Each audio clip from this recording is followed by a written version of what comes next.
Makanya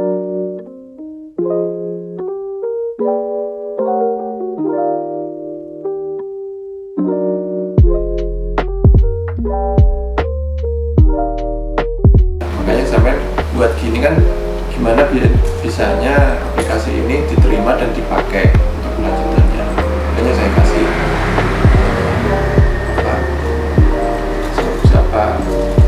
itu masukan yang bisa ditambahi di aplikasi ini supaya bisa diaplikasikan dipakai. Lebih baik langsung telepon atau WA atau langsung ke ruang teknis, itu kan lebih cepat daripada harus melakukan pengaduan. Terbelakang, kegiatan mahasiswa jurusan Bisnis dan Informatika sering terhambat karena adanya permasalahan terkait penggunaan fasilitas penunjang praktikum dan kegiatan kemahasiswaan. Hal tersebut disebabkan karena sistem peminjaman fasilitas berupa alat dan bahan yang dikelola oleh teknisi masih bersifat konvensional atau secara manual. Selain itu, faktor lain seperti ketersediaan alat, jadwal penggunaan yang berubah, miskomunikasi, perbaikan, dan lain sebagainya juga mempengaruhi proses peminjaman fasilitas tersebut. Batasan masalah. Pada proyek ini, kami membuat aplikasi berbasis Android yang dapat digunakan melalui perangkat mobile oleh user. Bahasa pemrograman yang akan digunakan adalah Dart untuk membangun aplikasi Android, framework web Laravel untuk pembuatan server berbasis web, dan MySQL untuk melakukan penyimpanan data dalam database. Untuk selanjutnya, mungkin akan dilanjut oleh rekan saya, yaitu Mbak Bias Elois Firdaus. Perkenalkan, nama saya Bias Elois Firdaus. Di sini saya akan melanjutkan presentasi dari rekan saya. Saya akan menyampaikan terkait profil mitra dari proyek kami. Nah, jadi profil mitra dari proyek kami adalah teknisi dari jurusan Bisnis dan Informatika. Teknisi dari jurusan Bisnis dan Informatika sendiri adalah staf kepegawaian jurusan yang memiliki tugas menangani dan mengawasi perihal urusan teknis di kawasan jurusan seperti peminjaman ruangan laboratorium, kemudian penggunaannya, dan peminjaman fasilitas dan peralatan praktikum. Untuk saat ini, jumlah teknisi yang ada di jurusan Bisnis dan Informatika ada sebanyak 3 orang yang bekerja mulai dari jam 8 pagi hingga jam 5 sore.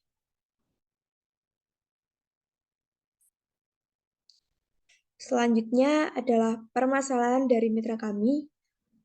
Mitra kami mengalami kendala, salah satunya terkait pada peminjaman fasilitas oleh mahasiswa. Jadi masalah ini seringkali terjadi pada saat peminjaman alat untuk kegiatan praktikum.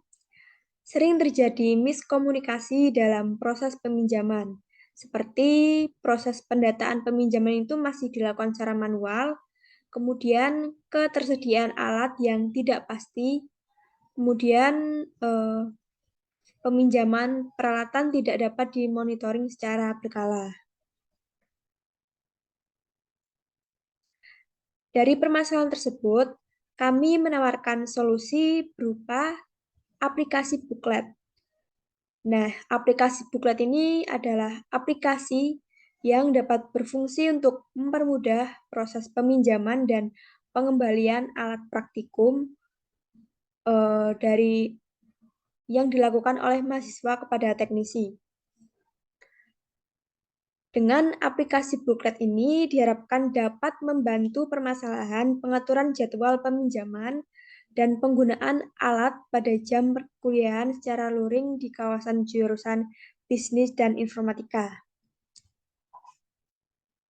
Aplikasi ini bekerja, jadi teknisi ini memegang kontrol aplikasi. Jadi sebagai admin yang mengatur inventaris ketersediaan alat, kemudian user mahasiswa dapat melakukan cek ketersediaan alat melalui aplikasi. Aplikasi akan menyajikan data alat yang sedang tersedia beserta deskripsi alat, seperti tipe dan waktu penggunaan. Dari aplikasi buklet ini, kami membuat fitur diantaranya login user, kemudian daftar alat, form peminjaman, status penggunaan unit yang di dalamnya terdapat waktu, ketersediaan, dan tipe alat, kemudian form pengembalian, verifikasi peminjaman dan pengembalian, kemudian informasi peminjaman atau prosedur yang nantinya akan berisi peraturan-peraturan yang ditetapkan untuk melakukan peminjaman peralatan praktikum. Untuk slide selanjutnya, saya serahkan kepada rekan saya. Yang bersangkutan saya persilakan. Baik, selanjutnya yakni gambaran sistem. Pada gambaran sistem tersebut, mahasiswa sebagai user akan mengakses dan menginputkan data peminjaman atau pengembalian pada buklet mobile untuk peminjaman atau pengembalian alat lab, yang mana perangkat sudah terhubung dengan internet sehingga data peminjaman tersebut masuk dan dikelola oleh admin yang dapat mengakses server dan database sebagai tempat penyimpanan data dari buklet tersebut.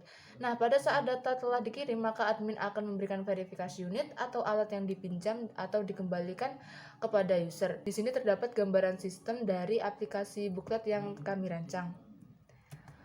Lalu selanjutnya adalah activity diagram, yakni alur atau langkah dari mekanisme pemodelan penggunaan utama proyek aplikasi buklet secara dinamis. Pada gambar di samping terdapat arahan memasukkan data terlebih dahulu untuk register, yang mana jika data register valid maka register berhasil, jika tidak akan kembali ke langkah sebelumnya, yakni memasukkan data ulang yang benar.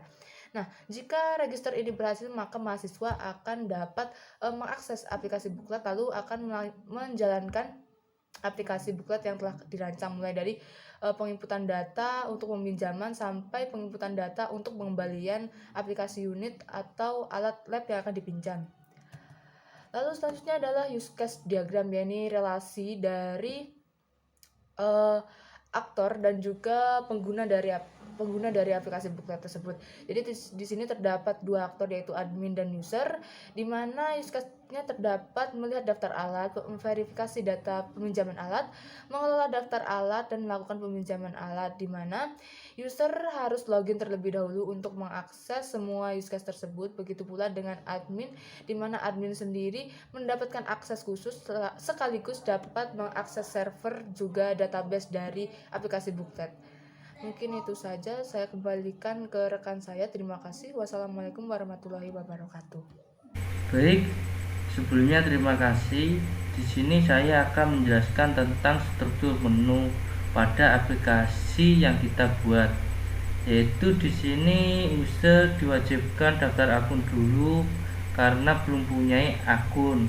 Nah, jika sudah mempunyai akun maka bisa melakukan login, yang dimana setelah melakukan login maka akan menuju ke halaman utama. Nah, di halaman utama di sini terdapat menu sidebar, yaitu di sini terdapat beberapa fitur, yaitu fitur daftar alat, yang dimana di sini daftar alat menampilkan tipe alat dan deskripsi serta status alat. Dan kemudian terdapat fitur informasi peminjaman, yang dimana di sini terdapat ketentuan mahasiswa pada saat peminjaman. Nah, yang kemudian yaitu fitur from peminjaman, yang dimana di sini mahasiswa pada waktu peminjaman diwajibkan untuk mengisi from peminjaman alat yang kemudian dikirim ke admin. Nah, selanjutnya terdapat yaitu from pengembalian, yang dimana jika mahasiswa sudah melakukan peminjaman maka mahasiswa wajib mengisi form pengembalian yang kemudian dikirimkan. Nah, jika sudah melakukan peminjaman maupun pengembalian maka nanti user atau mahasiswa menunjuk verifikasi pada waktu peminjaman maupun pengembalian. Nah, dan selanjutnya di sini saya akan menjelaskan tentang mockup atau desain pada aplikasi yang kita buat, yaitu untuk halaman utama yaitu terdapat logo, yang dimana ini awal menjalankan. Nah, kemudian di sini menuju menu login, yang dimana mahasiswa di sini memasukkan email dan password. Nah, jika belum mempunyai password maka mahasiswa atau user bisa melakukan daftar akun. Nah, kemudian maka akan menuju ke tampilan daftar akun yang dimana di sini mahasiswa mewajibkan mengisi nama, NIM, serta kelas, email, dan password. Nah, kemudian daftar. Jika sudah melakukan daftar, maka mahasiswa atau user bisa login. Nah, di sini akan menuju ke halaman utama yang dapat halaman sidebar, yaitu menampilkan halaman utama yaitu tadi, dan kemudian ada fitur alat, form peminjaman, form pengembalian, form verifikasi, dan informasi pengembalian yang sudah saya jelaskan tadi pada struktur menu. Nah, di sini untuk tampilan profil seperti ini. Jika ingin mengedit profil, maka klik edit, maka akan menuju ke halaman ubah profil yang dimana di sini bisa mengubah salah satu dari beberapa ini lalu disimpan. Nah, di sini pada fitur daftar alat, nah di sini kan sudah menampilkan nama alat dan kode alat ya. Jika nanti kode berwarna merah atau hijau, yang hijau melambangkan jika bisa digunakan maupun dipinjam, sedangkan yang warna merah yaitu tidak bisa digunakan atau sedang dipinjam oleh kelas lain yang nanti akan memiliki status sedang digunakan. Nah, untuk tampilan from pengembalian dan peminjaman seperti ini hampir sama, kemudian dikirim. Nah, jika sudah melakukan pengiriman, nanti akan tampil from berhasil silakan tunggu verifikasi. Nah, jika sudah diverifikasi, maka nanti akan muncul di fitur verifikasi yang dimana di sini terdapat verifikasi peminjaman dan pengembalian.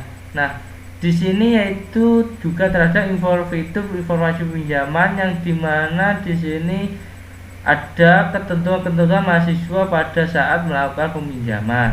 Kesimpulan yang dapat kami ambil dari pengerjaan proses atau proyek PBL aplikasi Booklet ini. Yang pertama adalah aplikasi Booklet merupakan aplikasi berbasis Android yang dikembangkan untuk menyikapi masalah terkait peminjaman atau prosedur peminjaman fasilitas berupa alat dan bahan yang dikelola oleh teknisi jurusan Bisnis dan Informatika.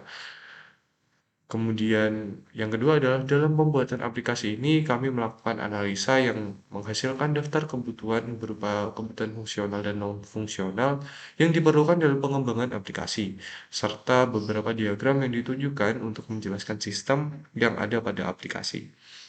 Kemudian yang ketiga adalah perancangan aplikasi kita implementasikan dalam bentuk desain mockup yang kemudian kami simulasikan kepada klien untuk meminta testimoni dengan sistem prototyping menggunakan aplikasi Figma, dan kami tampilkan melalui Figma Mobile yang ada pada smartphone yang kami miliki, yang bertujuan untuk agar klien mengetahui gambaran ketika aplikasi selesai dibangun.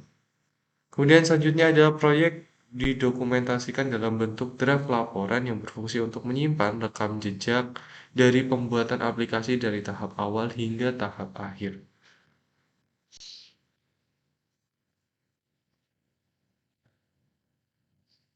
Baik, lalu luaran yang kami dapatkan dari proyek PPL ini sendiri adalah kami kelompokkan berdasarkan mata kuliah. Yang pertama adalah proyek aplikasi dasar, yaitu kami membuat laporan pengerjaan proyek, kemudian keamanan perangkat lunak, yaitu kami mengaplikasikan keamanan database dengan menggunakan DVWA. Kemudian ada desain pengalaman pengguna, yaitu kami mengimplementasikan desain atau hasil analisa tadi ke bentuk mockup aplikasi aplikasi mobile di Figma. Kemudian analisis dan desain perangkat lunak, yaitu analisa kebutuhan perangkat lunak baik fungsional dan non-fungsional, serta diagram-diagram yang menunjukkan alur dari aplikasi atau sistem aplikasi. Kemudian yang terakhir adalah manajemen proyek, yaitu pengimplementasian sistem kerja tim dalam pengerjaan proyek dari PBL ini sendiri. Di sini saya akan menjelaskan fitur-fitur tentang project yang kami buat, yaitu aplikasi booklet. Ya, baik, langsung kita mulai saja. Kita run saja. Oke, yang pertama adalah tampilan untuk splash screen-nya. Seperti ini. Terdapat logo booklet teknik informatika. Untuk selanjutnya adalah untuk tampilan loginnya sendiri. Di sini terdapat logo, kemudian ada email dan password. Nah, email di sini digunakan sebagai username dan kemudian ada password untuk password yang akan digunakan. Kemudian kita bisa klik masuk atau kita bisa daftar jika kita belum memiliki akun di sini. Nah, untuk tampilan daftarnya sendiri terdapat logo juga, kemudian ada nama. Di sini kita bisa memasukkan nama lengkap, kemudian ada name, kemudian ada kelas, kemudian email, dan password. Kemudian kita klik daftar. Kita kembali ke login. Ya. Nah, di sini adalah tampilan halaman utama dari aplikasi kami, yaitu terdapat headline, yaitu booking alat teknik informatika, yaitu booklet itu sendiri. Kemudian di sini juga ada shortcut untuk kita menuju booking sekarang. Nah, jadi kita bisa mengisi formulir untuk meminjam alat di sini secara langsung. Dan di sini juga terdapat aktivitas terbaru. Ya, di sini adalah aktivitas dari kita. Kita pernah meminjam apa saja, seperti itu. Ini aktivitas terbaru dan akan selalu di-refresh ketika kita meminjam atau mengembalikan alat yang telah kita pinjam. Di sini ada juga pemberitahuan terbaru, yaitu tentang pemberitahuan yang di-share oleh admin atau dari pihak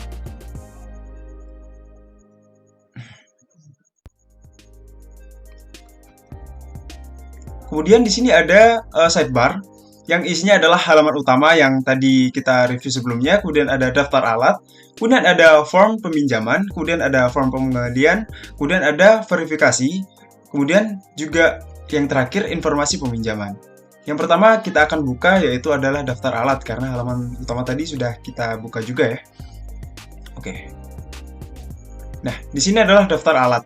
Nah, daftar alat ini sendiri terdiri dari beberapa kategori ya. Di sini bisa terlihat ada proyektor, kabel VGA, sound, modul hardware, dan juga modul jaringan, dan banyak lagi.